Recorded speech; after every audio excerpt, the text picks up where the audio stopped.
All right, here we go. We're going to be in Revelations chapter 19, verse 20. 19, 20, and then 21. And that's it. Maybe we might get, all right. No. We're in chapter 20, verse 11.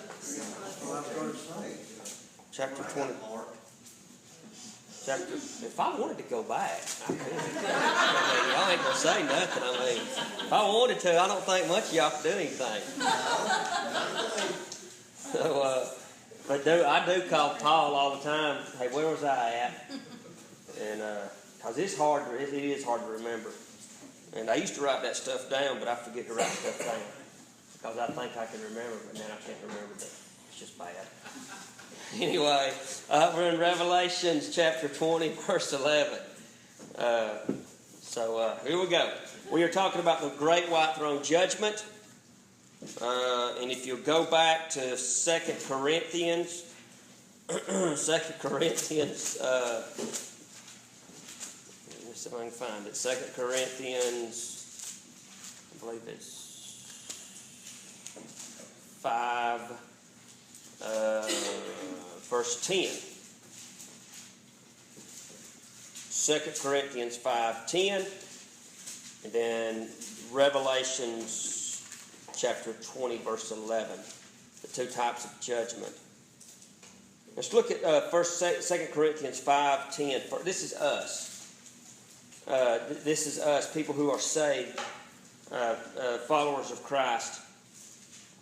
It says, for we must all appear. Now, remember, when Paul is writing, he's writing to the church, to save folks, to save people. He does not write to lost individuals. So when he is writing this to the church of Corinth, he is actually telling the church of Corinth, it says, for we must all appear before the judgment seat of Christ. It is appointed unto man once to die, and after this, what comes? Judgment. Everybody that has ever taken a breath of life is going to be judged. It is appointed unto man once to die, and after this, the judgment. Those two things are a fact, death and judgment. We are all going to be judged. Now, if you look at this in chapter 5, in verse 10, it says, for we must all appear before the judgment seat of Christ. In the Greek, and I know I'm probably not going to tell you guys anything you have not heard, in the Greek, judgment seat is bema, which is a platform. It is a platform. Now, it says that every man received the things done in his body according to he hath done, whether it be good or bad. All right? This is the judgment that we are going to stand in front of. Okay? This is not a judgment per se of being judged as far as our sin. Because our sin, if we are Christians, is already been judged, it's already been covered. So don't even bring that back up. If you look in John chapter 5, verse 24, I can back that up. John 5:24. And it says, verily, verily, I say unto you, he that heareth my word and believeth on me that sent me hath everlasting life and shall not come under condemnation. We're not going to be judged. But is passed from death unto life. Okay? Go to John 3:18. When Nicodemus comes to Jesus Christ at night asking him about salvation, Jesus tells him, he that believeth on him is not condemned. All right? Or judged. But he that believeth not is condemned already. There's two. There is a condemnation and there is a non-condemnation. All right? Because he hath not believed in the name of the only begotten Son. Romans 8:1, my very favorite. Romans 8:1 says this. Therefore there is now no condemnation. We are not going to be judged.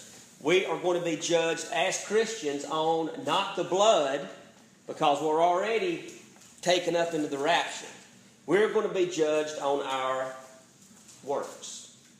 Okay? On our works, whether they be good or bad. Now, if you're standing at this judgment, I'll see if I can put it in layman's terms, you will go to heaven. I've always heard somebody say, if you find yourself in the great white throne judgment, you've had it. Okay? God is going to judge us. Jesus is going to judge us based on our works, whether they be good or bad. What I do as a preacher, the things that I do I do them for the benefit of self, for praise, or do I do them for the benefit of the furtherance of the kingdom? Anything you do as a Christian, you should do it wholeheartedly for Christ. God is going to judge that. He is going to look at your works and go, okay, let's see what you've done. Have you done it for self-gain, or have you done this for the furtherance of the kingdom? So that is the judgment seat of Christ, or to be my judgment. A lot of people will say that this will take place instantly after the rapture. Once we are called up, we're judged in the judgment seat of Christ, and then we move on for the 7-year tribulation while we're up in heaven. But the greatest comfort, or the greatest verse a Christian can have, in my opinion, is the Romans 8, verse 1. There is no condemnation. We are not condemned. There is no rebuke. There is no... the results of justification, the results of salvation is that there is no condemnation. We're not condemned, okay? Now, that takes us back to Revelation chapter 20, verse 11. Now, this is John seeing this, okay? Let's go back to verse 10. It says, "And I seen the devil that deceived them, that was cast into a lake of fire and brimstone, where already the beast and the false prophets are." You remember that the beast and the false prophets are cast 1,000 years. The devil is then allowed to go and to deceive the world for a short period of time. And then what is going to happen to him? Just read it. He's going to be cast in with the beast and the false prophets. All right? And they are going to be tormented day and night. For how long? Forever and forever. We cannot wrap our head around the concept of what forever means. Okay? It is like drawing a circle on a board. Right? Where's the beginning of it? Where's the end of it? You can't find it. It's all together. Now, people have tried to draw what the great white throne judgment will look like, what it will appear like. But what John does is he does not, and I've noticed this about John, he does not go into great detail describing this. Like the writer of Psalms. He goes into great detail describing the beauty of God, the grace of God, the lovingness of God. Even in Ecclesiastes, in the book of Job, they go into great poetry and great detail describing. When you get to John, he's very cut and dry. He is going to tell you either black or white, there's no gray. And he is going to describe this in 1, 2, 3, 4, 5 verses. The greatest judgment in human history is described by John in just 5 verses. Okay, now, look in verse 11. All right? Now, this has been titled Man's Last Great Day, Man's Last Trial, Man's Last Stance Before God. The thing about this trial is this. There is no debating whether you're guilty or innocent. It has already been established. When you go to court, you have a defender and you have a prosecutor. The defender is the guy that is standing beside you going, he didn't do it. The prosecutor is the guy going, yes, he did. In the great white throne judgment, there's only going to be one person. He is the prosecutor going, yes, you did. There's nobody there to defend you. There is just strictly just holy judgment coming out of this. There is no jury. And you have an unsympathetic judge.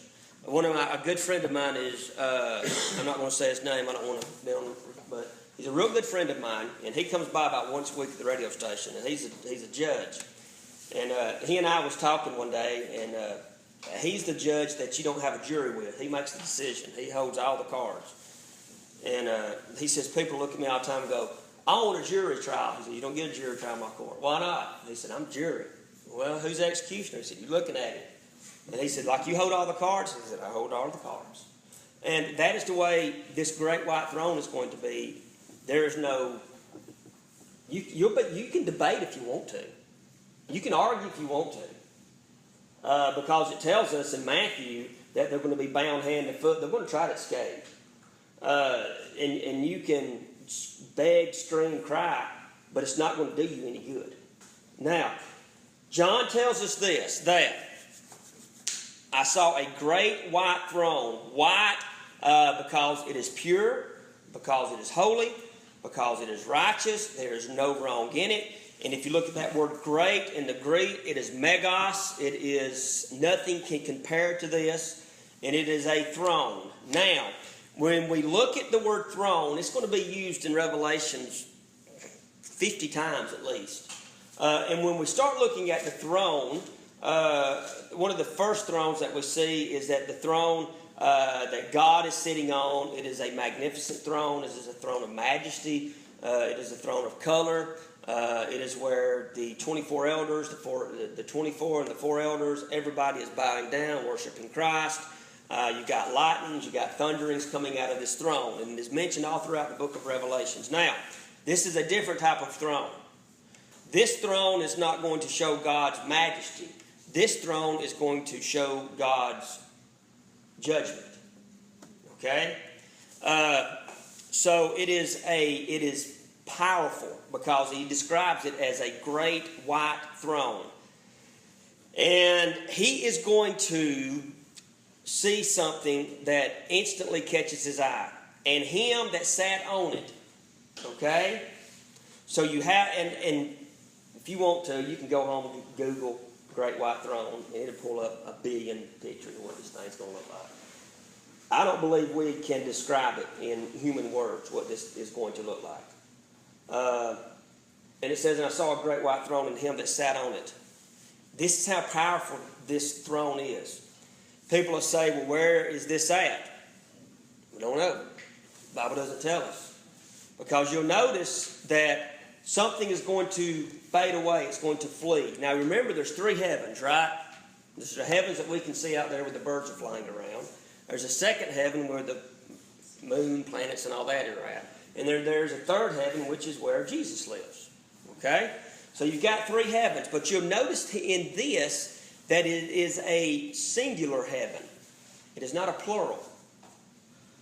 Because he says, from whose face, just the appearance of this person, not the throne, but it is the person sitting on the throne, that the earth and the heaven fled away. It is in total emptiness. The universe is going to disintegrate. There's going to be absolutely nothing. You are going to be standing somewhere in eternity, suspended by time and space, and the only thing that is going to be before you is a holy God sitting on this throne. And, people, celebrities, whoever, they make fun of God. It's continual. He's been made fun of. But you'll notice on this day, he's not going to be made fun of. He's not. And you'll hear people say, well, I'll talk my way into heaven. Listen, if God is sitting on that throne, is so powerful. He's not spoken yet. It's just they look at him, that heaven and earth move. What makes you think a mere mortal person is going to talk his way around this? You are not going to. This is. There's no words to describe what is happening. Okay, whose face the earth and the heaven fled away, and there was no place for them. They've escaped to get away from this figure, which is God, that's sitting upon this throne. Okay, now look at verse 12. This is very interesting. And I saw the dead, small and great. All right. Now you remember in verse 5 of that same chapter, but the rest of the dead lived not again until when? And that was the. Okay. Here is your second one when they're brought up. Guess where they're standing at? They're standing before God. And when you see dead, small and great, it doesn't mean small in stature. It means rich, poor, pretty, ugly, doesn't matter.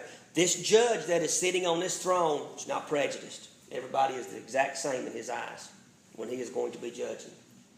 It says, I saw the dead, small and great, stand before God, and the books, plural, was open. Now, where have these dead been at up until this time? In hell. Go back to Luke. So I can find it real quick.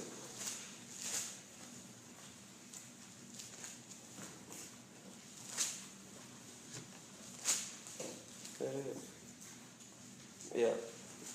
Luke chapter 16.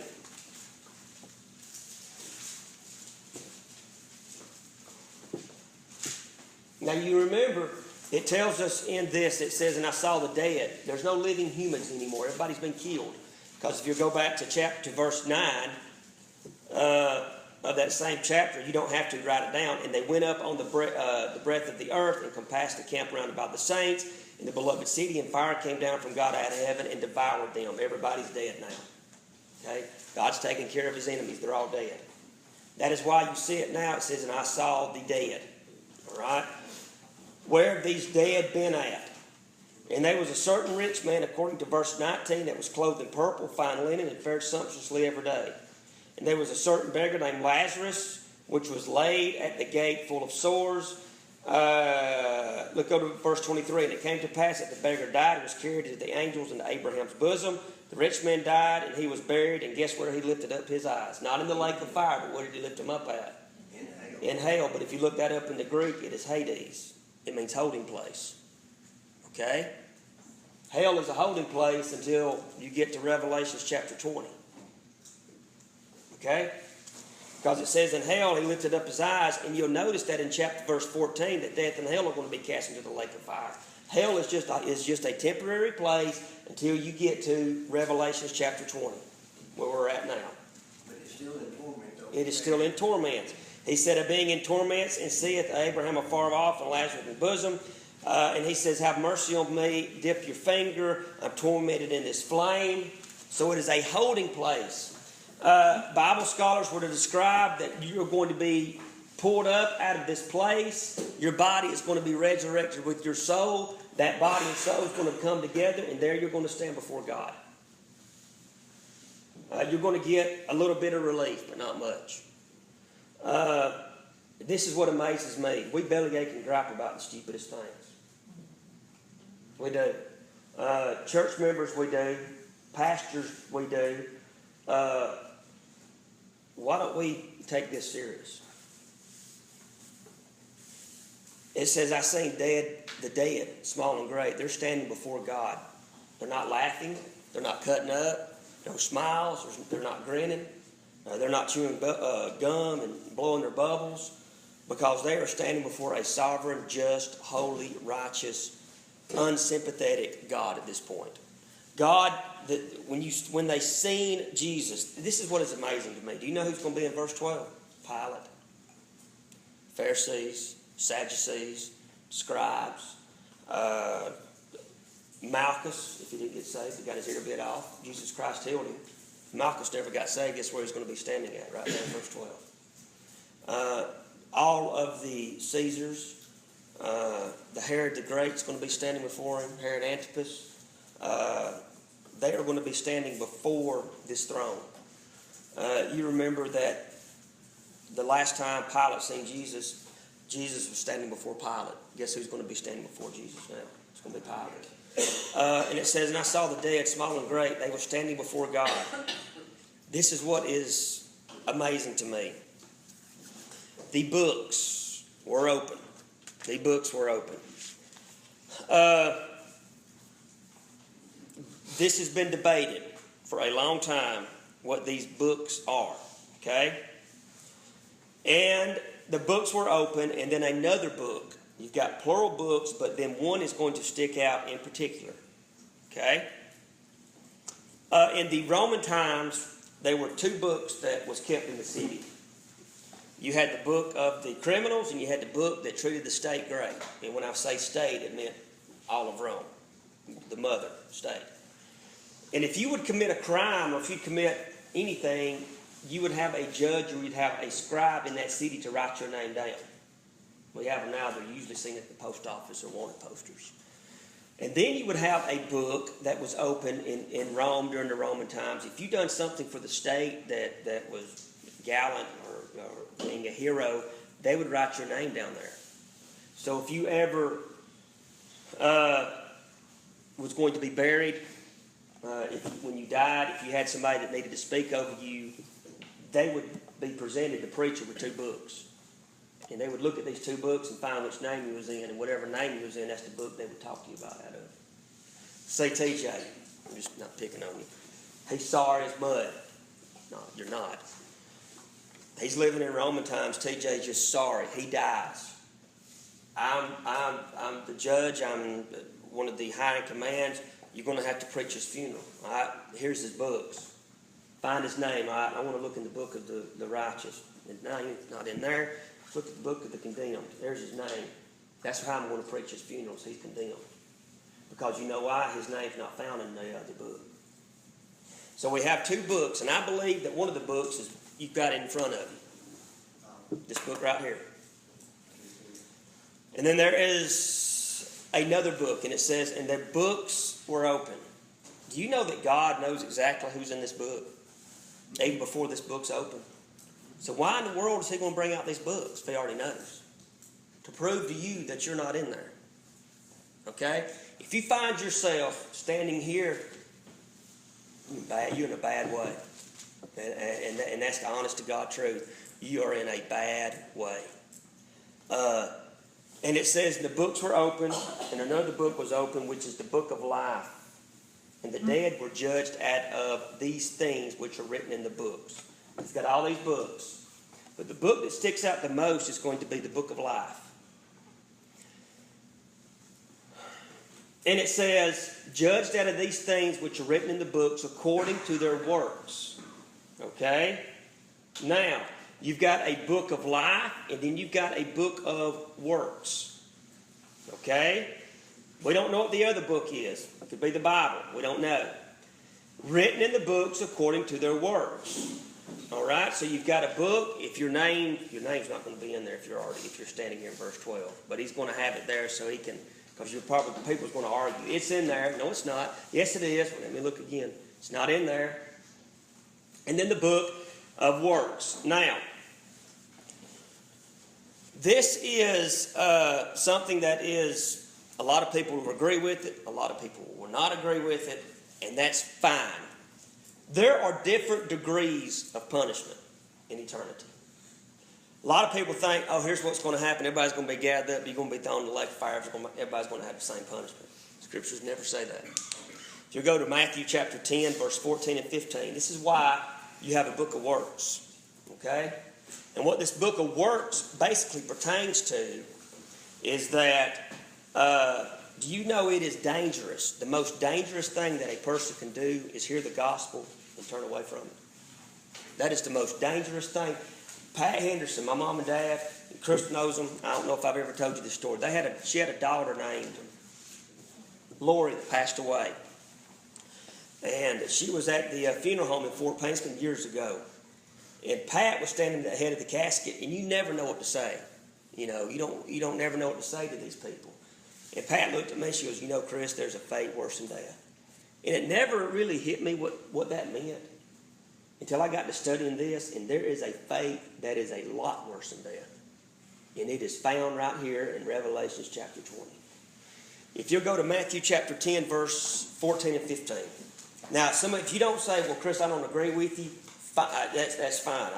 Don't argue with me about it. I don't want to argue. I'm just going to point to you what the scriptures say. If you'll go to Matthew chapter 10, verse 14 and 15. And whosoever shall not receive you nor hear your words, when you depart out of their house or city, shake the dust off your feet. Verily I say unto you, it shall be more tolerable. Does tolerable mean the exact same? It's different, isn't it? It shall be more tolerable for the land of Sodom and Gomorrah in the day of what? Judgment.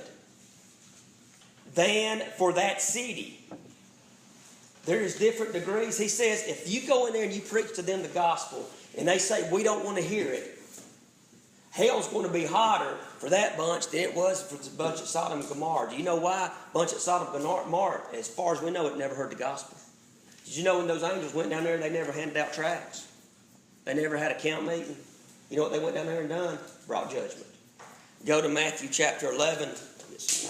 Matthew chapter 11, 22 and through 24. Matthew 11. Yeah, it's just the next chapter over 22 through 24. I got several of these. Matthew 11, 22, it says, but I say unto you, it shall be more tolerable for Tyre and Sidon at that day of judgment than for you. And it says, and thou, Capernaum, which are exalted unto heaven. Do you know where Jesus done the majority of his miracles? Galilee, around Capernaum.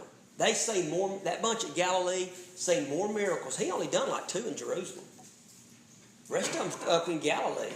And he says, Capernaum, which are exalted unto heaven, shall be brought down to hell. For if the mighty works which have been done in thee, Capernaum, had been done in Sodom, it would have remained unto this day. Is there different degrees of punishment? Yes. Go to Mark 12. Mark 12, 38 through 40.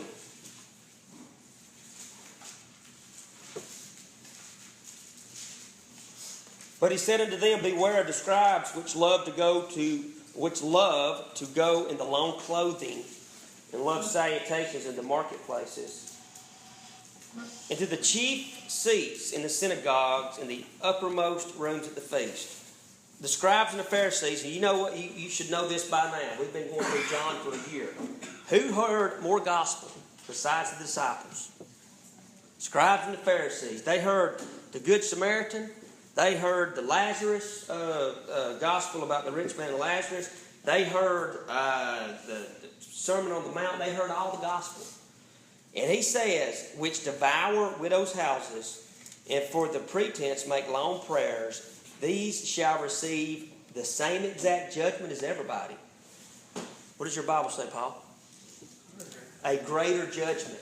They are going to receive a greater damnation in the end day.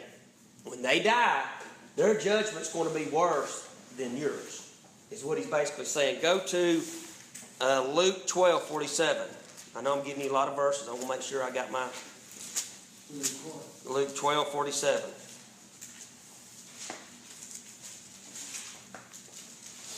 It's a parable of the steward and his servants. And that servant which knew his Lord's will and prepared not himself, neither did nothing to his will, shall be beaten with many stripes. That servant that knew, and the reason he knew it is because he heard it, right? Knew his will, where am I at, 47, and prepared not himself, neither did according to his will, shall be beaten with many stripes. But he that knew not and did not commit the things worthy of stripes shall be beaten with fewer stripes. You've come into a church. You've heard a preacher preach the gospel. Okay? You turn away from it, not buying it. Is there a greater punishment for you than that poor old pygmy African that's never heard the gospel? What did I just read you? It's a greater punishment. Go to Hebrews 10. I think it's Hebrews.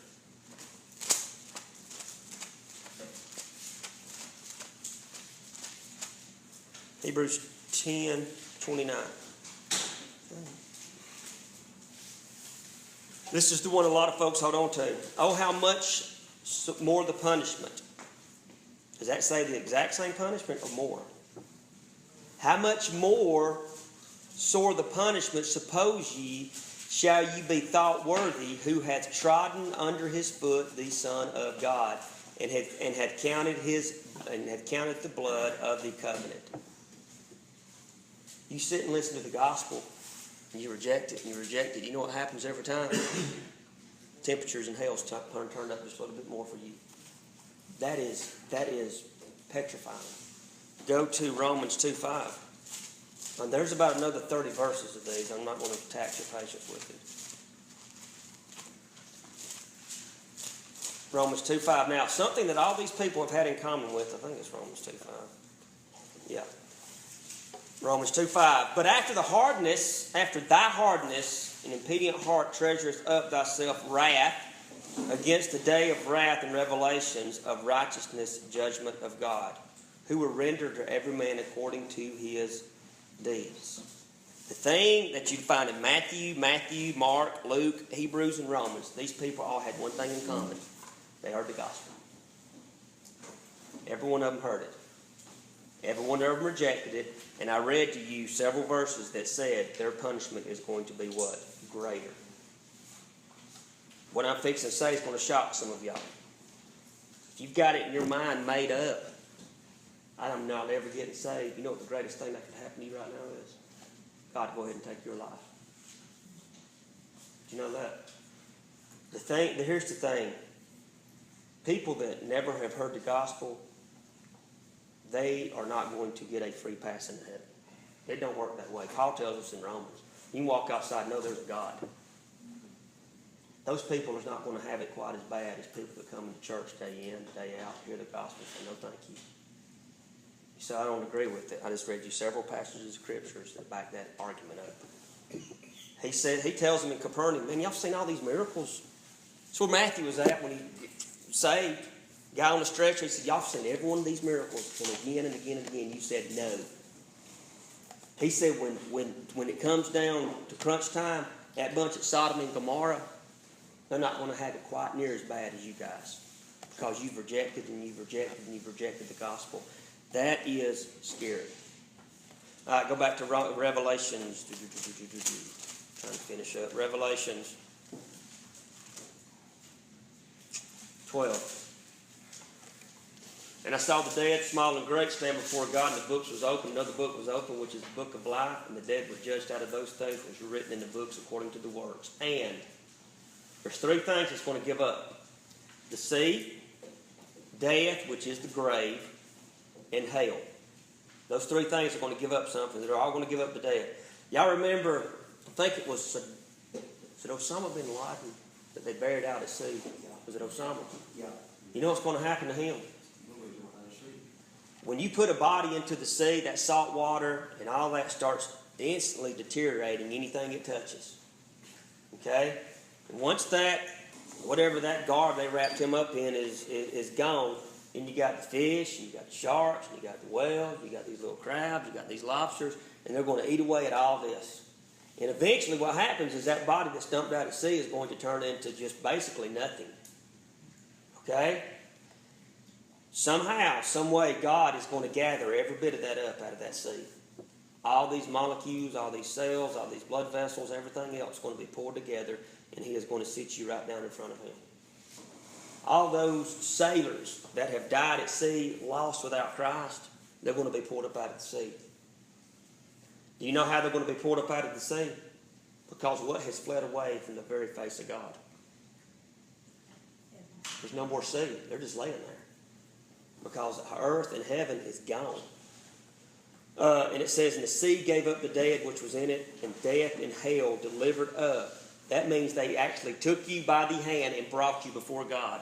That what we read in the book of Luke, the rich man, he is in this group. Has delivered up the dead which were in them, and they were judged every man according to their works. This is what is amazing. And death and hell were cast, not escorted. They were cast. That word in the Greek means throw. They were thrown into the lake of fire. This is the second death. Like garbage. You know, we have a phrase, hey, go throw the garbage out. Go take the garbage out. That's what God is basically doing right here. And that's why you find in Matthew chapter 22, verse 13, they're going to be found bound hand and foot. Go to Matthew chapter 7, verse 23, I believe. Matthew 7, 23.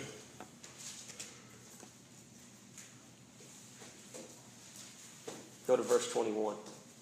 You know what's sad is that I've got friends and family and people that I know That's going to be standing right here. Do you know that? That is what is horrifying. Go to Matthew, what did I say, 7:21? 7:21. I'm trying to find a passage of Scripture.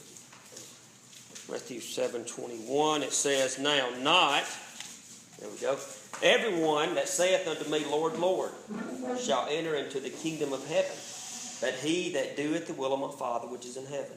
Many will say unto me in that day, what day we're talking about? Lord, Lord, have we, that's why the books are out. Have we not prophesied? Have we not cast out? Have we not done these wonderful works? And God is going to say to them, I profess unto them, I never knew you. Depart from me, ye that work sin or iniquity. There's going to be people standing there arguing and griping and complaining. Look what I done. Never heard of it. This is what it's saying. If you'll go to Revelation chapter 3, and I will give you a lot of scripture. I wanted to make sure that when I got home, y'all didn't blast me on Facebook and my preaching know what he's talking about. Revelation 3:21, to him that overcometh will I grant to sit with me in my throne, even as I also overcome, I am set down with my Father in his throne. What are we looking at now? If you overcome, this is talking about not only the saints that are here now, but the tribulation saints, a group of them. The throne that we're looking at now, do you know who else is at this throne? We're not participating, we're just merely observers. It's us. Because Jesus Christ tells us, if you overcome, guess where you're going to get to sit with? My throne. We've already looked at the judgment seat, right? We're not sitting with him on that judgment seat. We're standing in front of it, being what? Judged by our works, whether they're good or bad. This is the throne that God is going to be sitting on. Guess who's going to be sitting with him? Just read it. If you overcome, you're going to sit with me on my throne. We're going to be there. We're going to see family, friends, and loved ones this is going to happen to.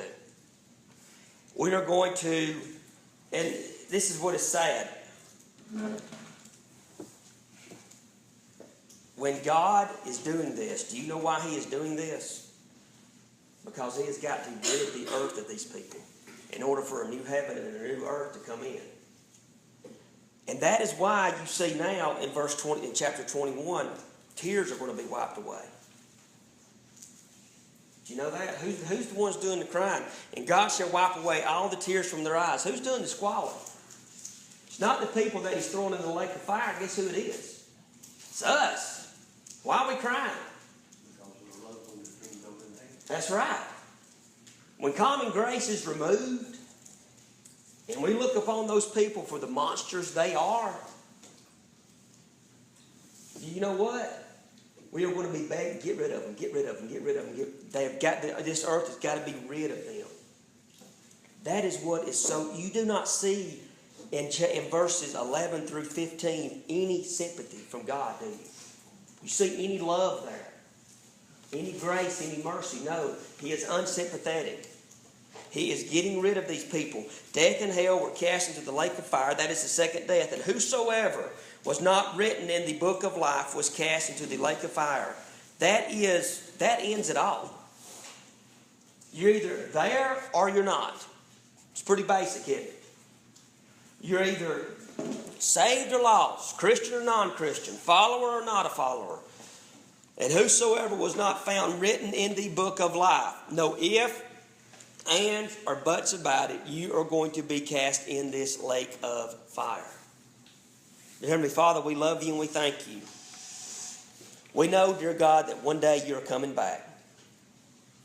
We know as sure as we're sitting here that you're coming back. We ask you, dear God, that we be ready, and dear God, that we be watching, and dear God, that we be prepared. Help us, dear God, to get out of our mind the useless stuff that doesn't mean anything. Help us to understand, dear God, why we as Christians are standing before you at that judgment seat of Christ. that all the nitpicky things that we have went on in our lives not going to mean anything. Dear God, I've got family and friends and loved ones that are going to be standing before the great white throne. Dear God, help the gospel to get to them people. Dear God, I can't save them. They can't save themselves. I ask you, dear God, to please save them. For the prayer requests we've heard, we lift them up to you. In your name we pray. Amen. Have y'all heard the Lord's coming back Saturday? It's on. Somebody called me today